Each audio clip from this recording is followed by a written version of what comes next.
Mais si vous l'avez vu au cinéma, comme écrit dans l'Ancien Testament chapitre 14 de l'Exode, Moïse fit ouvrir par Dieu la mer Rouge et franchit à pied sec ce bras de mer qui engloutit en se refermant les armées du Pharaon lancées à sa poursuite.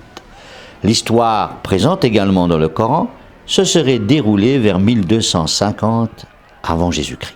Ou bien vous êtes un incorrigible sceptique qui ne voit que des légendes et des racontars dans les religions à une époque où la naïveté des auditoires était fort grande, ou bien ni dévot intransigeant ni sceptique, vous vous demandez d'où peut bien venir une telle histoire.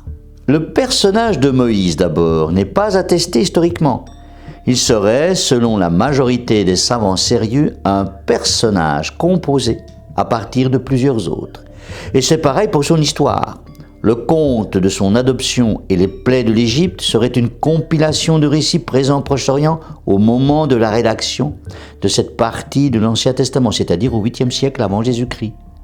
Il en serait de même pour le passage de la mer Rouge.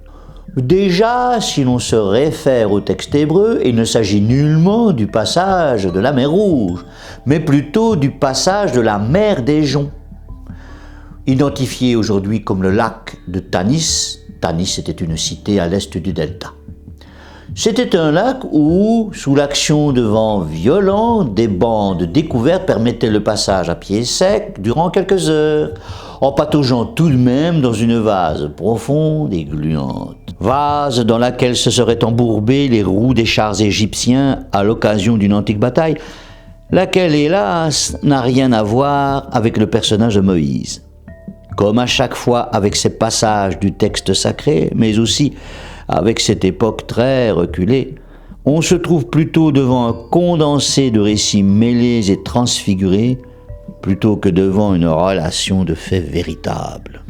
Eh oui, désolé de briser votre amour des beaux contes, mais l'historien sérieux souvent anéantit ceux-ci, mais il le fait toujours, sans y trouver de plaisir, et toujours pour l'amour de la vérité.